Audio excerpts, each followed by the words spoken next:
ডাঙৰ উৎসৱ ফাকুৱা উপলক্ষে ৰাইজৰ চৌদিশে বিৰাজ কৰিছে উখল মাখল পৰিৱেশে। আবিৰৰ ৰঙেৰে ৰঙীন হৈ পৰিছে ৰাইজৰ আকাশ বতাহ। দৰঙৰ নামখলা ৰাস মন্দিৰ প্ৰাংগণতো তিনিদিনীয়াকৈ অনুষ্ঠিত হৈছে শ্ৰীকৃষ্ণৰ ফাকুৱা উৎসৱ। মঙলবাৰে তৃতীয় তথা অন্তিম দিনা পুৱা পূজা আৰম্ভ, ভাগৱত পাঠ, ফাকুৱা গীত আৰু নৃত্য প্ৰদৰ্শনৰ পাছতে উলিওৱা হয় দৌলযাত্ৰাৰ শোভাযাত্ৰা। শোভাযাত্ৰা উদ্বোধন কৰে বিশিষ্ট সাংস্কৃতিক কৰ্মী মতিৰাম বৰাই। ফাকুৱা আৰু দৌলযাত্ৰা অনুষ্ঠানত অতিথি হিচাপে উপস্থিত থাকে অসম সাহিত্য সভাৰ প্ৰাক্তন উপসভাপতি মৃণালিনী দেৱী, শ্ৰীকৃষ্ণ দৌলযাত্ৰা উদযাপন সমিতিৰ সভাপতি বসন্ত চহৰীয়াই, ধৰা অনুষ্ঠানত বিশিষ্ট সমাজকৰ্মী কুলদীপ বৰুৱা, অসম সাহিত্য সভাৰ ৰাজ্যিক কাৰ্যনিৰ্বাহক সদস্য ৰমেন ভৰালী প্ৰমুখ্যে কেইবাগৰাকীও বিশিষ্ট ব্যক্তিয়ে অংশগ্ৰহণ কৰে। নমস্কাৰ। আমাৰ নামখলা অঞ্চলত আজি তিনিদিনীয়া অনুষ্ঠানেৰে আমাৰ ফাকুৱা আৰু দৌল উদযাপন এই উৎসৱটো আমি পালন কৰি আহিছোঁ। যোৱা তিনিদিন ধৰি আমাৰ এই অনুষ্ঠানটোত এই অঞ্চলৰ বিভিন্ন ভক্তই আহি ইয়াত সমাগম ঘটিছে। বিভিন্ন কাৰ্যসূচী আমি ৰাখিছোঁ।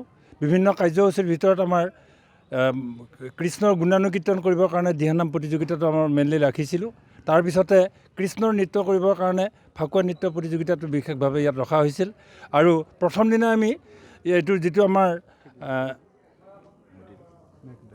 এটা অনুষ্ঠান হৈছিলে যে আমাৰ যিটো গুণ বুলি কয়, এইটো আচলতে এইটো পূৰ্বৰ পৰা চলি অহা এই গুণটো আমাৰ ইয়াতে হৈছিলে। তাৰপিছত আজি শেষ দিন, অন্তিম দিন। এই অন্তিম দিনত আমাৰ এটা সাংঘাতিক কাৰ্যসূচী আমাৰ এটা ভাবিছিলোঁ আৰু সেই কাৰ্যসূচীটো ইতিমধ্যে ৰূপায়ণ হৈ আছে যে আমাৰ গোসাঁই উলিওৱা যিটো গোসাঁইক পৰিভ্ৰমণ কৰোৱা যিটো কাৰ্যসূচী, এই কাৰ্যসূচীটোত আমাৰ এইবাৰ প্ৰথম আমি এই কাৰ্যসূচীটো ৰূপায়ণ কৰিছিলোঁ। ইয়াত দেখিছোঁ যে বিভিন্ন অঞ্চলৰ পৰা কেইবাখনো জিলাৰ মানুহ আহি ইয়াত উপস্থিত হৈছে, ইয়াত প্ৰায় লোকাৰণ্য অৱস্থা এটা আমি দেখিবলৈ পাইছোঁ। আমি অতি আপ্লুত হৈছোঁ আৰু ভক্তিৰ প্ৰতি যিটো আমাৰ এই অঞ্চলৰ বা অসমবাসীৰ যিটো এটা ভক্তিৰ প্ৰতি যিটো এটা সমাহাৰ ইয়াত ঘটিছে, এইটোত আচলতে আমি সঁচাকৈ আনন্দিত হৈছোঁ। আমি আশা কৰিছোঁ ইয়াৰ লগতে আৰু আন এটা অনুষ্ঠান আমাৰ হ'ব। ইয়াৰ পিছতে আমাৰ অসম সাহিত্য সভাৰ প্ৰাক্তন উপসভাপতি মাননীয় মৃণালিনী দেৱী বাইদেউ, বিশিষ্ট সাহিত্যিকা, তেখেত আমাৰ মাজত আহি খন্তেক পিছত উপস্থিত হ'ব। আৰু লগতে আমাৰ সাংসদ মহোদয় আহি পাব, আমাৰ MLA মহোদয় আমাৰ মাজত উপস্থিত হ'ব, আহি আমাক জনাইছে। গতিকে লোকাৰণ্য হৈ আছে আমাৰ এই অনুষ্ঠানটো। গতিকে আমি এটা আশা কৰিছোঁ, আমি অসমবাসীক এটা বাৰ্তা দিব বিচাৰিছোঁ যে এই কৃষ্ণ সংস্কৃতি, সনাতন ধৰ্মৰ যি কৃষ্ণ সংস্কৃতি, এই কৃষ্ণ সংস্কৃতিৰে যেন সকলোৱে আপ্লুত হৈ সকলোৱে আগবাঢ়ি যাব পাৰোঁ, আমাৰ যেন মংগল হয় সকলোৰে, তাৰ কাৰণে এই অনুষ্ঠানটো আমি অসমবাসীলৈ উৎসৰ্গা কৰিছোঁ। ধন্যবাদ।